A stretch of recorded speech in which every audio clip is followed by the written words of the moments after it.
ভালো।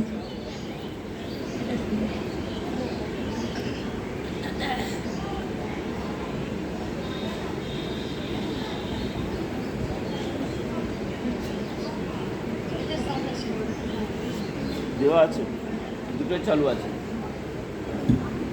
Hello hello hello hello.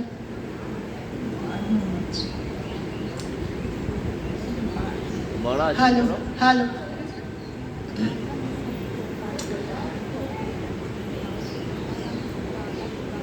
বসন্তের উপর গতকাল এবং আজকে দুদিন ধরে সুর সাধনার যে অনুষ্ঠান হয়ে চলছে,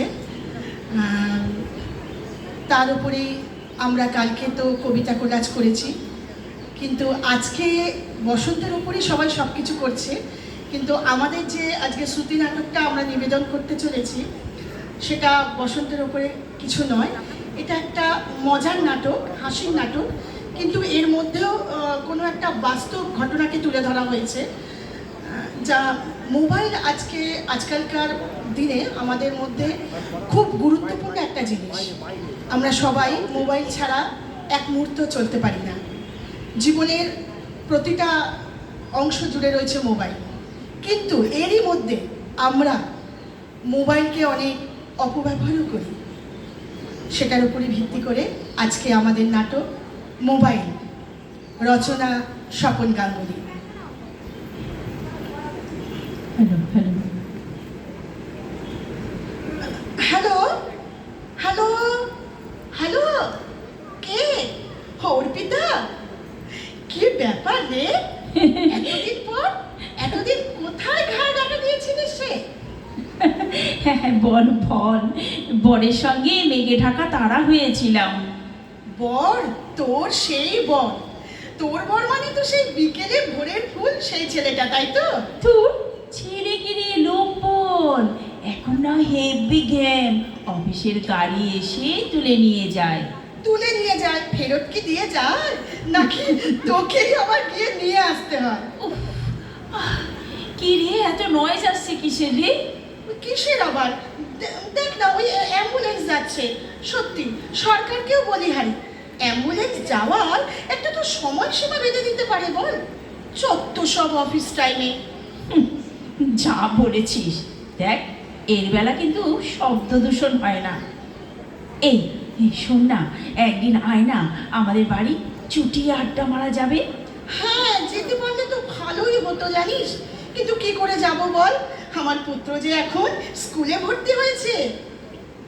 কি এত আওয়াজ, গাড়ির হর্ন দিয়েই যাচ্ছে। দেখছেন তো মোবাইলে কথা বলছি, হ্যাঁ দেখতে পাচ্ছেন না? পেছনের খালি খালি হর্ন বাজালেই হলো।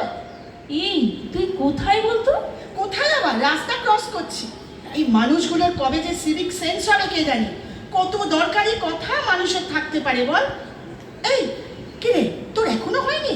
আরে দাঁড়া দাঁড়া বলছি। ট্রাফিক সার্জেন্টটা এমন ড্যাপ ড্যাপ করে মুখের দিকে তাকিয়ে আছে না, জানিস, খুব কিউট। কে? ট্রাফিক সার্জেন্টটা? ধুর না রে, আমার বাচ্চাটা। শৈবাল বলে আমার জেরক্স। ও তাই নাকি? একদিন ঠিক যাবো রে তোর বাড়ি, তোর ওই জেরক্স কপিকে দেখে আসবো। কি ব্যাপার, ট্রেনের শব্দ? তুই কোথায় আছিস বলতো অ্যাকচুয়ালি?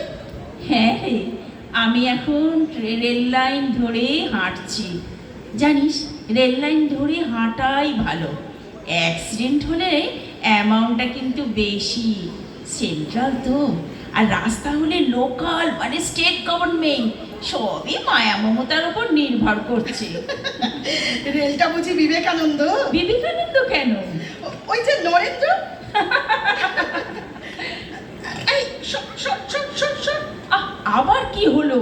আরে জানিস না, আজকাল কুকুরগুলো এমন হয়েছে না, কেউ আর নির্জনতা খোঁজে না, বুঝেছিস? যা বলেছিস। তখন আমরা একটু হাত ধরবো বলে হাতিবাগান থেকে হালি শহর পর্যন্ত হেঁটেছি। সিংহল সমুদ্র থেকে নিশীথের অন্ধকারে মালয় সাগরে। বাবা, তুই এখনো কবিতা বলিস? হ্যাঁ বলি, কি এরপর তো তুই আবার প্রশ্ন করবি, তুই এখনো রান্না করিস? হ্যাঁ, ভালো কথা মনে করিয়েছিস তো। হ্যাঁ রে, শুক্তোতে কি একটা যেন মশলা দিতে হয়। এই যে দাদা, এই যে দাদা, এটা কি সেক্টর 5-এ যাবে? কি বললেন? আরে বাবা, যা জিজ্ঞাসা করছি তার উত্তর দিন না। মোবাইল মোবাইল কানে লাগাবো না তো কোথায় লাগাবো বলুন? আর আপনার কি দরকার বলুন তো? আহ, কি হলো কি, মাথা গরম করছিস কেন? শোন, নামাবার আগে একটু গরম মশলা দিয়ে দিবি। শুক্তোয় গরম মশলা? না সেক্টর 5-এ নাম্বার আগে রে? আর মাথা ঠিক থাকে বল? আর ড্রাইভাররা যখন মোবাইল কানে দিয়ে ড্রাইভিং করে তখন? এই দাঁড়া দাঁড়া দাঁড়া, এই ট্রেন ঢুকছে, আমি উঠে কথা বলছি, এই কাটিস না যেন। কি রে, বসবার জায়গা পেয়েছিস? ওরে, জায়গা কেউ কেউ ছাড়ে, জায়গাটা করে নিতে হয়। আহ দাদা, কি হচ্ছে কি, একটু চাপুন না দাদা, একটু চাপুন। আরে বাবা, আবার কি হলো রে তোর? ছাড় তো, ও ওসব ছাড়, এখন তোর কর্তার খবর বল। এখনো কি এদিক ওদিক? ডিসকাস্টিং, ছাড়। আর ছেলেটাও হয়েছে তেমনি, একেবারে বাপ নেওটা। আরে এতে প্রবলেম কোথায়? বাপ গদগদ হয়ে ন্যাপকিন পাল্টাবি আর তুই ফুরফুর ফুরফুর করে হাওয়া খেয়ে বেড়াবি। হ্যাঁ, সেই ভাগ্য কি আর আমার কাছে রে? হ্যালো হ্যালো, হ্যাঁ হ্যাঁ হ্যাঁ, বল বল। শোন না, আমার একটা শাশুড়ি জানা আছে না একবারে। নেটওয়ার্কের কি প্রবলেম? জানিস, আমার শাশুড়ি কিন্তু নেটওয়ার্কটা খুব ভালো। একটা কথা বলেছি কি, সঙ্গে সঙ্গে সব ফ্যামিলিতে জানানো হয়ে যাবে। শোন না, আমার না ফোনে মনে হচ্ছে চার্জ